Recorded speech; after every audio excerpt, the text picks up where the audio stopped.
Hello guys. So, mag-aayos po ulit tayo ng motor. Tingnan po natin. Tingnan po natin yan.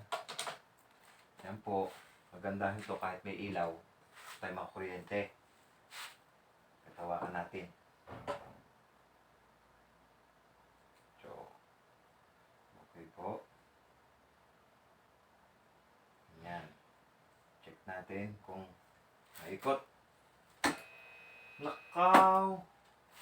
So, wala po siyang humming sounds lang po.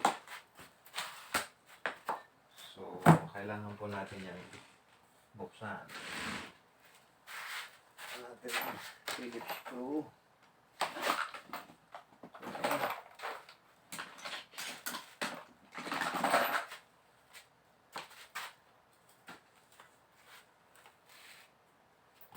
Sira. So, bubuksan po natin yan. Check natin.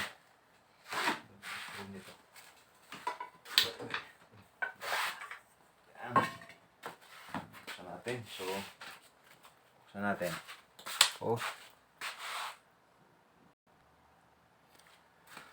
So, yun nga po guys. I-on po natin. Meron po siyang supply na kuryente. Hindi po siya nagana. So, base sa aking pag-check, naging problema po niya ay capacitor. So, yung capacitor po ang ating papalitan. So, palitan natin ang capacitor. Hindi po siya nagana. Tanggalin natin. Meron naman tayo dito na capacitor na spare. Parehas din naman na. Hindi sila magkaparehas ng value pero testing natin. Okay. So, kapit natin yan. Papalitan na natin ang capacitor. Chinek ko yung OLP, ayos naman. Yung centrifugal switch, ayos naman. So, capacitor, check natin ang ating pinalitan. So, check natin kung maandar. Pagpalit ng capacitor.